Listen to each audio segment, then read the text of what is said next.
Hey guys, in this video, I'll show you how to clear File Explorer cache. Now, let me go ahead and open up my File Explorer. So I just right click on this and open up this folder. So all you need to do here, guys, is come here at the top. You'll see this option, View.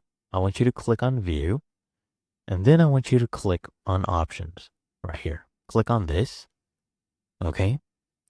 Now, right here, you will see the privacy section. And all you need to do to clear the cache is come here and click on clear right here.